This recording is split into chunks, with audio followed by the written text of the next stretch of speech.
10월 16일 월요일 실적의 비결. 사업 실패로 큰 빚을 진 제임스 스미스라는 사람이 있었습니다. 그는 궁여지책으로 제약회사의 외판원이 됐습니다. 빚을 해결하기 위해 1년치 연봉을 미리 받는 조건으로 입사했지만 2주일이 지나도록 약을 하나도 팔지 못했습니다. 아무리 생각해도 외판원이 적성이 아닌 것 같았지만 1년치 연봉을 미리 받았기 때문에 어쩔 도리가 없었습니다. 울며 겨자 먹기로 일을 하던 제임스에게 관절염으로 고생하던 이웃의 한 주부가 집안일을 부탁했는데 마침 외판원 일을 하기 싫었던 제임스는 흔쾌히 수락했습니다. 여러 가지 집안일을 도와주며 대화를 나누던 중 주부는 제임스가 제약회사에서 일한다는 사실을 알게 됐습니다. 그렇다면 관절염 약도 팔겠군요.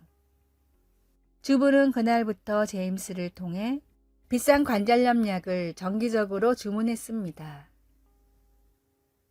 남에게 도움을 주면 물건은 알아서 팔린다는 교훈을 얻은 제임스는 이후 최고의 실적을 올렸습니다. 25년 뒤 전설의 세일즈맨으로 불리게 된 제임스 스미스는 신입사원들에게 입버릇처럼 이런 말을 했습니다. 성공하고 싶은가? 먼저 남을 위해 베풀라. 예수님처럼 낮은 모습으로 세상을 섬길 때 진리의 복음도 수월히 전파됩니다. 복음을 전한다는 사명감을 가지고 먼저 섬기고 먼저 베푸십시오. 오늘의 말씀. 구제를 좋아하는 자는 풍족하여질 것이요 남을 윤택하게 하는 자는 자기도 윤택하여지리라. 잠언 11장 25절. 오늘의 찬송 211장 나의 생명 드리니. 오늘의 만나. 주님, 사랑과 관심으로 복음을 전하는 제자가 되게 하소서.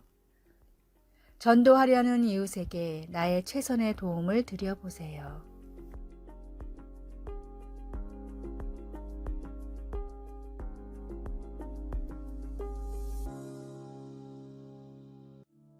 (10월 17일) 화요일.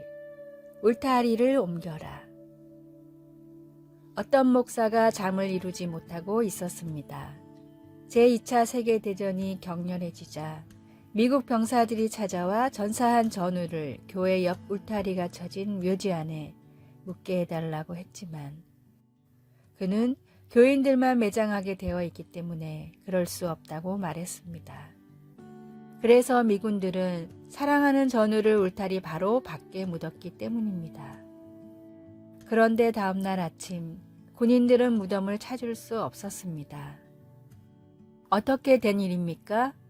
무덤이 사라졌네요. 한 군인이 목사에게 물었습니다.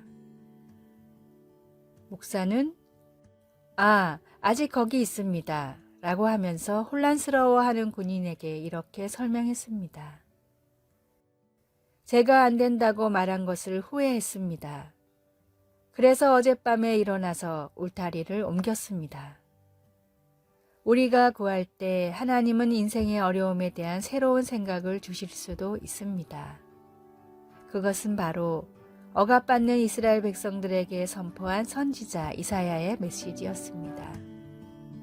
그 옛날 홍해를 건너며 구원받은 것을 그리워하며 뒤돌아보는 대신 이스라엘 백성들은 하나님이 새로운 기적을 행하시며 새로운 길을 내시는 것을 바라보면서 그들의 안목을 바꿀 필요가 있었습니다. 이사야는 옛날 일을 생각하지 말라고 그들에게 촉구했습니다. 보라, 내가 새 일을 행하리라. 우리도 새로워진 눈으로 하나님의 새로운 길을 볼 수 있기를 바랍니다. 말씀, 보라, 내가 새 일을 행하리니. 이사야 43장 19절. 찬송 242장 황무지가 장미꽃같이. 기도. 하나님, 제 삶을 향한 새로운 시각을 주셔서 감사합니다. 새로워진 시각으로 하나님과 함께 갈 새 땅을 보게 하소서. 예수님의 이름으로 기도드립니다. 아멘.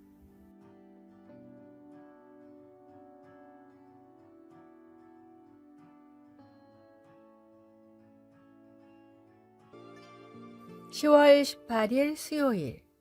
5번의 죽음. 광고회사에서 일하는 한사 버그웰은 업무차 히말라야를 방문한 적이 있었습니다.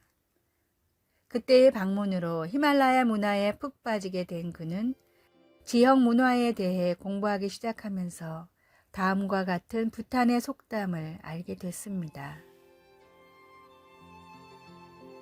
하루에 5번의 죽음을 떠올려야 진정으로 행복해질 수 있다.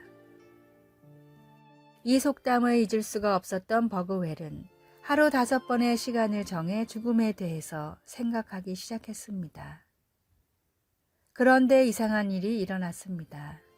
죽음을 생각하는 것만으로도 삶이 풍요로워졌습니다. 언젠가 어떻게든 죽는다는 생각을 하니 지금 시간을 더 소중히 여기며 살아가게 됐습니다. 버그웰은 이 경험을 바탕으로 불특정한 시간에 하루 5번 죽음에 대한 명언을 보내주는 앱을 개발했는데 유료임에도 불구하고 수만 명의 사람들이 사용하고 있을 정도로 큰 인기를 끌고 있습니다. 오늘 내가 죽는다면 혹은 조만간 죽을 예정이라면 하루를 어떻게 보내시겠습니까? 어제와 같은 삶으로 충분하십니까? 아니면 완전히 다른 삶으로 변화될 필요가 있습니까? 주님이 허락하신 소중한 시간을 낭비하지 않도록 영원한 것을 위해 삶을 투자하십시오. 오늘의 말씀. 다 흙으로 말미암았으므로 다 흙으로 돌아가나니 다 한 곳으로 가거니와. 전도서 3장 20절. 오늘의 찬송 604장 완전한 사랑. 오늘의 만나. 주님, 죽음 뒤의 심판을 피할 수 없다는 사실을 기억하며 살아가게 하소서. 삶의 소중함을 생각한다면 지금부터 가장 먼저 할 일이 무엇인지 떠올려 봅시다.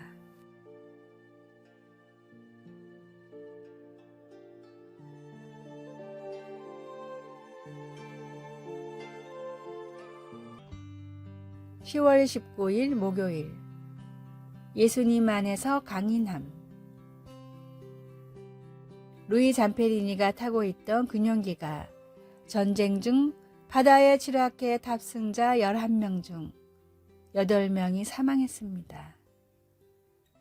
루이와 다른 2사람은 겨우 구명포트에 몸을 실었습니다. 그들은 상어와 맞서고 폭풍을 이겨내고 적기에서 날아드는 총탄을 피하고 날 생선과 새를 잡아먹으면서 2달간 표류했습니다. 그러다 어느 섬에 겨우 이르렀는데 곧바로 포로로 잡혔습니다. 전쟁 포로가 된 루이는 2년 동안 구타당하고 고문당하고 무지막지하게 일을 했습니다. 그의 놀라운 이야기는 언브로큰이라는 책에 쓰여 있습니다. 예레미야는 성경에 나오는 강인한 인물 중 한 명입니다. 그는 적들의 음모를 견뎌냈고 매를 맞고 쇠고랑에 채워졌으며 채찍질 당한 후 옥에 갇혔고 밧줄에 매달린 채 깊은 진흙 구덩이에 던져졌습니다. 그러나 예레미야는 살아남았습니다. 하나님이 그와 함께 구원하겠다고 약속하셨기 때문입니다. 하나님은 우리에게도 동일하게 약속하십니다. 내가 결코 너희를 버리지 아니하고 너희를 떠나지 아니하리라.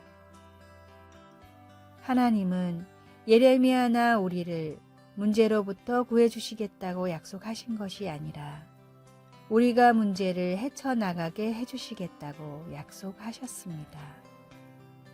하나님이 보호해 주신 것을 알게 된 루이는 전쟁이 끝난 후 그의 삶을 예수님께 바쳤습니다. 자신을 억류했던 사람들을 용서하고 그중 몇 명을 그리스도께 인도했습니다. 루이는 모든 문제들을 다 피할 수는 없지만 홀로 고통받지 않아도 된다는 것을 깨달았습니다. 예수님과 함께 문제에 맞설 때 우리는 강인해집니다. 말씀, 너는 그들 때문에 두려워하지 말라. 내가 너와 함께하여 너를 구원하리라. 나 여호와의 말이니라. 예레미야 1장 8절. 찬송 445장 태산을 넘어 험곡에 가도. 기도. 주님은 어떤 폭풍보다 강하십니다. 제가 맞서고 있는 폭풍을 헤쳐나가도록 인도해 주소서. 예수님의 이름으로 기도드립니다.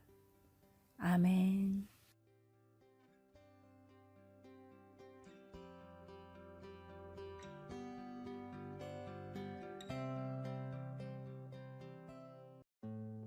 (10월 20일) 금요일. 희망이 존재하는 곳. 영국의 유명한 화가 프레드릭 왈츠가 자신의 새로운 작품을 공개하는 날이었습니다.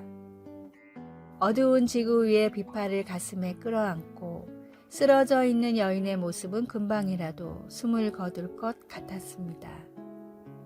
시력을 잃었는지 눈은 가려져 있었고 들고 있는 비파의 혀는 한 줄을 남기고는 모두 끊어져 있었습니다. 몽환적이고 초현실적이었던 이 작품은 평론가들의 마음을 사로잡았습니다. 한참 동안 그림을 보던 평론가들은 그림의 제목이 절망일 것이라고 예상했습니다. 그림의 모든 표현이 절망적인 상황을 나타내고 있었기 때문이었습니다. 잠시 뒤 왈츠가 앞으로 나와 작품의 이름을 발표했습니다. 지금 여러분이 보고 계시는 작품의 이름은 희망입니다. 평론가들이 이해할 수 없다는 반응을 보이자 왈츠가 그 이유를 설명했습니다. 희망 뒤에는 희망이 있을 수 없습니다. 언제나 절망 뒤에만 희망이 존재하기 때문입니다. 죽을 수밖에 없는 우리였기에 주님이란 희망이 존재할 수 있었습니다. 나를 위해 세상에 오신 주님을 바라보며 영원한 희망을 품으십시오. 오늘의 말씀. 너희는 그를 죽은 자 가운데서 살리시고 영광을 주신 하나님을 그리스도로 말미암아 믿는 자니 너희 믿음과 소망이 하나님께 있게 하셨느니라. 베드로전서 1장 21절. 오늘의 찬송 61장 우리가 기다리던. 오늘의 만나. 주님, 사망의 골짜기에서도 지켜주시는 주님을 믿게 하소서. 절망 속에서도 주님을 바라보며 희망을 품읍시다.